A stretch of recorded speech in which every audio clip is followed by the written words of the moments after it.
Hey, hey, every pony. And I totally stole that catchphrase. Cut like a boss. It's a Weird Alicorn, and I'm back to read. To read to you, the bronies, more of Close Bonds, which was written by Sneaky, I believe. Let me just check to make sure, because I always forget. Yeah, Sneaky. Sneaky. This chapter is the third chapter, the third arc, the Cell Saga, if you will. Um, and oh wait, no, the Cell was the Cell Saga the second arc? I don't. Frieza. I guess it's Frieza then Cell. But you could also count Vegeta as the first arc too. Whatever. I'm talking about random shit. You could probably. You guys have no idea what I'm talking about right now. Maybe I have no idea. Anyway, this chapter is called "The Calm Before the Storm." Huh. So I assume some shit is gonna happen. Not right in this chapter, but maybe in the next chapter. Who knows? Let's just get right into it because it's kind of a longer chapter. Um, you've been having a hard time sleeping tonight. You toss, turn, and flip your pillow in search of the cool side, but slumber eludes you. Don't you just hate that, man? Can't fall asleep and you can't find the cool side. It's terrible. Too much on your mind, maybe? It's been a rather exciting day. You groan. The day's events weighing down on you. You don't want to think about it right now. You just want some sleep.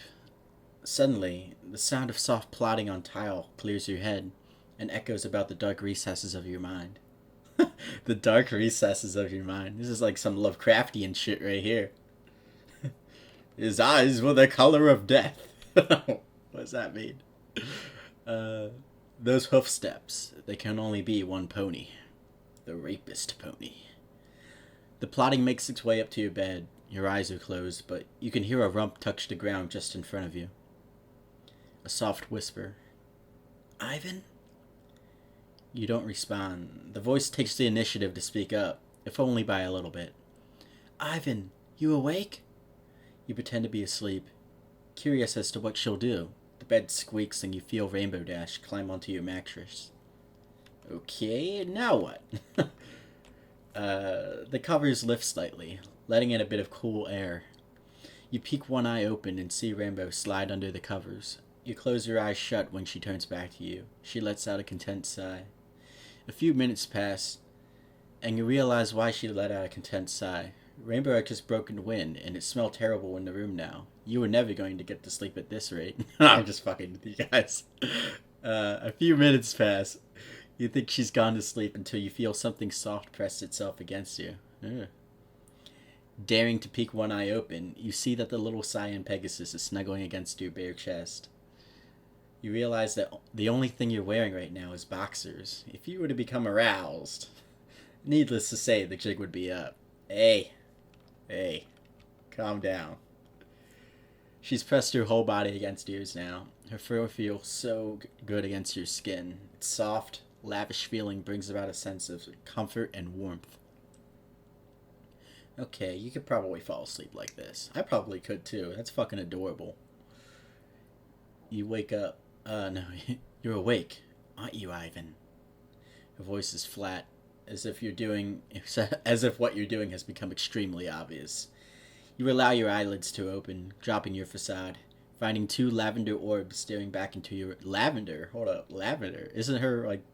Aren't her eyes like magenta? If anything, they're like red. Lavender is like purple, kind of. I don't know. Finding two lavender orbs staring back into your own, you can't help but smile. Yeah, how did you know? She gestures downwards. You're poking my side, Ivan. Your face and ears start to feel hot. You adjust yourself, then answer, sorry, couldn't help it. You jump when something tightens around your crotch area. Okay, hey. She giggles and removes her tail from your nethers. I must say, I'm quite impressed. 9 inches, baby. All natural. Winking, she adds, you know, if it's giving you trouble, I could always give you some help. You shift slightly, so that you're eye to eye and not you know what with her. As of right now, Dash, I'm content with this, right here. She looks you straight in the eye, blushing and smiling ever so slightly. She must be happy with what you said. Either that or she thinks it's total bullshit like I do. Come on, what? You're not content with that. Just one of those times when refusing sex is the right thing to do. I like how it's a question. Like, I don't know. Is that the right thing to do? Is it ever a good time to refuse sex? Is that ever a good thing to do? I mean, unless you're being, like, raped, then yeah, it's probably a good idea to refuse sex then. But any other period, you know, you could be out in public. I'd still be like, yeah, well, maybe not sex, but at least blow me, you know? Waiting on the elevator or something. Oh, Lord. She leans forward. You lean forward, too, thinking her intent is to kiss you on the lips. Psych! She moves a little to your left and begins licking your cheek. Then she moves down to your neck and then your chest. You wonder what she's doing. It's pretty enjoyable, but you've never had a girl besides Rainbow Dash lick you before. Ah, you virgin, you. Okay, well, you have, but not like this, where the girl in question gives you an entire bath with her tongue. Wow. Hey, Rainbow, what are you doing? She stops and looks at you questionably. Doing what? Licking me. Do I taste good or something? You tease. She raises an eyebrow. You do, actually, but it's not why I'm doing it. Wait, he does taste good? Rainbow is going to eat you. Rainbow, the pedophilic, cannibalist now. Pedophile and cannibalist. Just add to the list of stupid or crazy fucking things that this story does to its characters. You turn to raise an eyebrow. Then why? She thinks for a moment, then asks, do humans like each other? It clicks. Must be a cultural difference. A cultural difference, huh? No, not like that, you reply. Can you tell me what it means? She takes another moment to ponder. Then a devilish grin stretches across her face. You see, when two ponies love each other very much. Ha ha, you laugh mockingly. So it's just something lovers do? She frowns. That word, lovers, I don't really like that word. Well, too bad, I'm going to use it. It's a perfectly fine word to describe two people in love. Lovers, what else will you use? Boyfriend and girlfriend? Nah, whatever. You smile. Okay, mates then. Mate sounds even worse. Mate sounds like you're a British guy going out to drink at a pub with your friends. Yeah, me and my mate's going down to get drunk at the local pub. I can't do a British accent to save my life. No, I wasn't even trying. Okay, mates. Okay, mates then.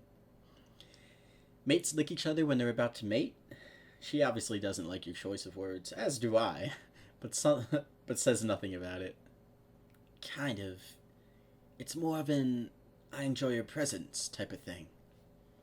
Close friends and family do it to each other sometimes. Interesting. If you don't want me to do it anymore, I'm fine with that. You shake your head. No, I actually like it. I'm just wondering why I'd never heard of this before. I mean, I've been living here for a year now. She comes up with an answer readily.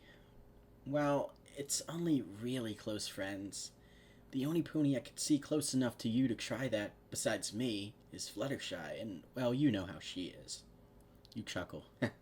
Yeah, I guess it kind of makes sense now. The two of you lay there in silence for a moment, each of you in your own little world on your side of the pillow. Finally, a thought enters your head. Hey, Dash? She pops out of her thoughts. Yeah? You wouldn't mind if I tried this new gesture out, would you? She blushes a bit, then smiles. Sure. You view her one last time, then hesitantly at first, you lean forward and wipe your tongue across your cheek. You expect to get a mouthful of dirt-flavored hair. Ew. That's gross. Instead, the softness you felt earlier on your skin is now being enjoyed on your tongue. Deciding to explore a bit, he moved down her neck. She shivers at your touch. You're a natural. You continue to do this all the way down her neck and shoulders, slowly making your way down to her chest area. Ooh. Hey, Hey, you're getting a little bit... you fucking... Damn air conditioner coming on. I mean, I like it, but still, it's loud and annoying. Fuck. Where was I? I totally lost my spot now. Oh yeah. You continue to do this all the way down her neck and shoulders, slowly making your way down to her chest area. Okay, so we're getting a little bit steamy here. My God, is she soft. Your hands, which have subconsciously moved down to her cutie marks, begin to squeeze. Hey. She lets out a soft moan, and then you realize something. She voices your concern before you do. Ivan, I thought you said you wanted to wait a while. I mean, I'm fine with this, but... You pull her in close, hugging her tight. You're right. Sorry. You can feel her chest rapidly rising and falling against yours. She's warm, hot even. You palm the back of her head and pull her into your neck. She gives a slight lick and a yawn, then puts a hoof around your chest and falls asleep. Relaxed now, you follow her example. Draping your arm around her midsection, you slow your breathing and drift off. That's fucking adorable, man. I want that. I want that to happen to me. I want Rainbow Dash to come into my bed and hug me until I fall asleep. Rainbow Dash's best pony. Oh, man. We have a break in the text. After that steamy little situation there. And it begins. You don't remember walking to the hospital. That was quite a jump. Oh, wait, no, he works at the hospital, doesn't he?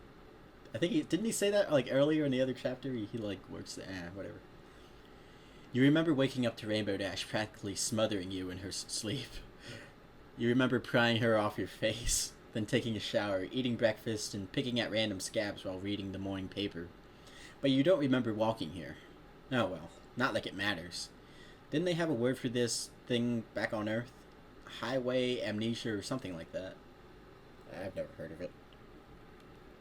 I guess it's a thing.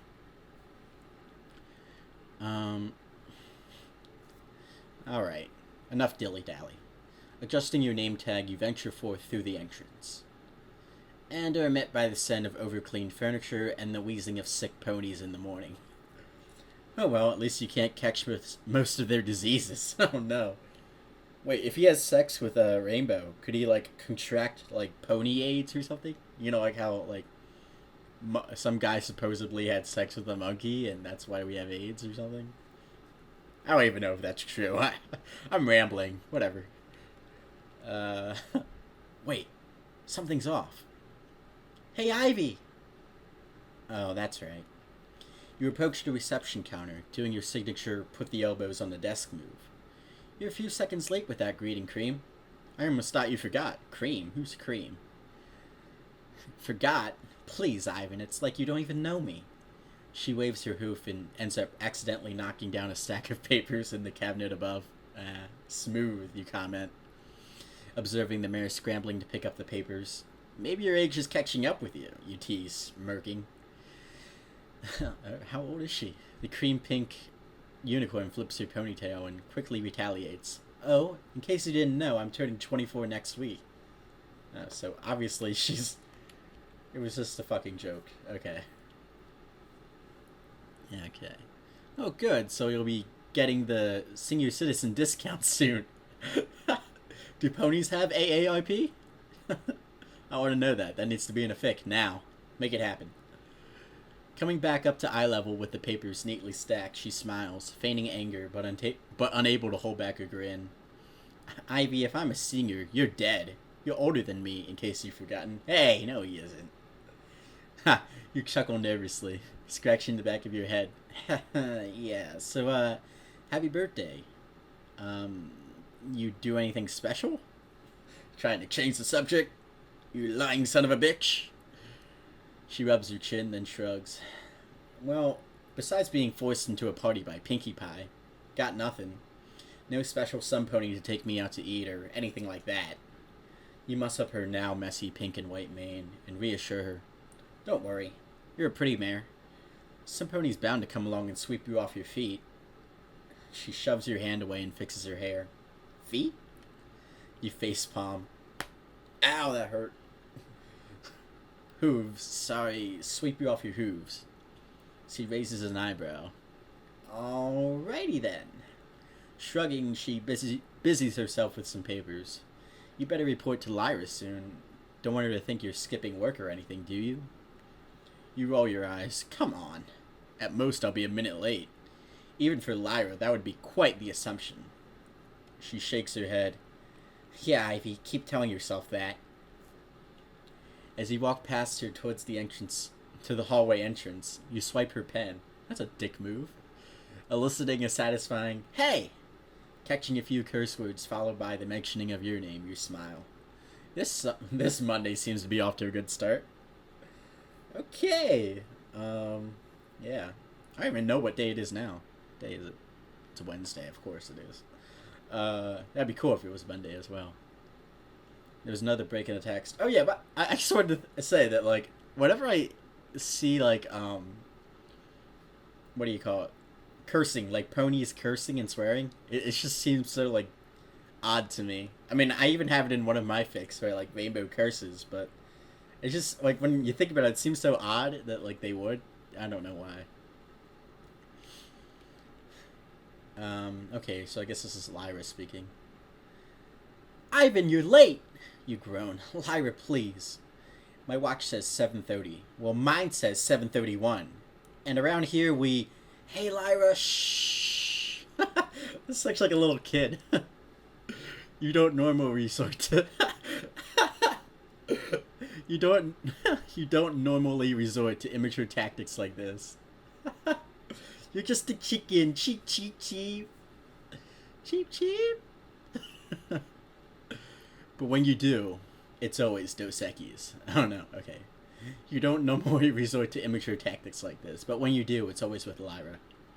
She scowls at you, then goes about looking through papers. You begin cleaning up her workspace. It's not like she's your boss or anything, but you tend to hang around Lyra when you work. You do menial tasks she asks you to do. Why would you do it if she's not your boss? She does whatever she does, and the two of you have interesting conversations. Her ordering you around has cast a misconception amongst your coworkers that she's in charge of you. Ah, you're a bitch. Lyra herself even tends to believe it at times. So, you say, meaning to strike up conversation, anything interesting happened lately? A styrofoam cup is... A styrofoam styrofoam fuck of water. A styrofoam cup of water is surrounded by a green aura and levitates up to Lyra's mouth. She takes a sip, then sets it back down. Well, I was looking through those papers you stuffed in my mouth. Ah, yeah, I remember that, yeah. Uh-oh. Turns out you got one of those fitness magazines. You know, the one with all the hunky cults on them. I took it back to my house and... Oh, Lyra, don't tell me. Needless to say, it's gonna be a bitch getting those stains out of the rug, she smirks. Oh, man. TMI, Lyra, TMI. She frowns. What? Celestia, that's the second time you've made an Earth reference. That's alright, guy. No one gets my references either. It means too much information. It's an expression used back on Earth. T, M, and I are letters used in the English language. So TMI is an abbreviation. Okay. And that just passed right over my head. She makes a dropping sound. A dropping sound? What is that? A dropping sound with her mouth. You shake your head. How did you ever become a doctor, Lyra? She tosses her mane. Shut up, orderly. I have a degree in medicine. How? How does she have a degree in medicine? She's a liar. That's her thing. Not a doctor. She ain't no Dr. Stable. I have a degree in medicine, not Equish. Oh, okay, so this is a fic where we're going to have Equish as a thing. That's cool. Most fics just kind of jump over. Like, they just kind of assume that, hey, they probably have the exact same language as us. English, in this case. Hey, did I say you could talk? Lyra's like a pimp now. Lyra is now a stalker and a pimp. She's just mostly a pimp. That was funny. She was like, hey, did I say you could talk? Is Lyra heartstrings gonna have to choke a bitch? You stay quiet, deciding that arguing with her over this is pointless. You instead busy yourself with clearing up the cluttered enclosure that's Lyra's office. Without you, she'd be a mess, and you both know it. After a little bit, you notice she keeps glancing up at your hands. You throw an apple core in the trash, she stares at your hands. You pick up a candy wrapper, and she stares at your hands. You take the papers she's working on and throw them on the ground, and she's still staring at your hands. You bring your hand right up to her snout.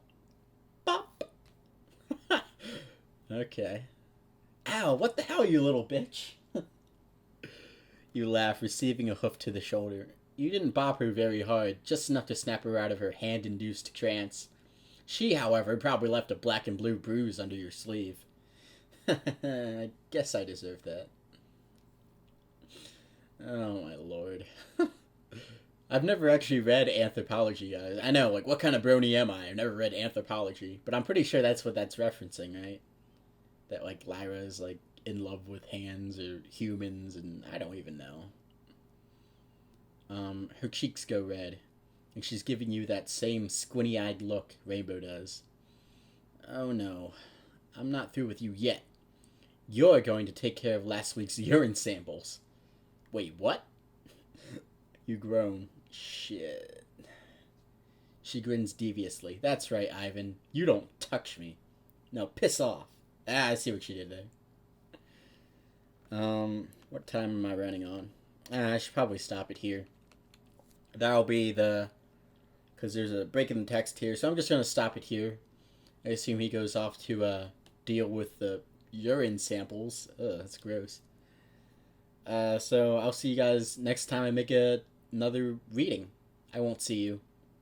I won't even hear you. I don't know why I said that. Whatever, peace out, bye! Spread love and tolerance and all that shit. This has been Weird Alicorn.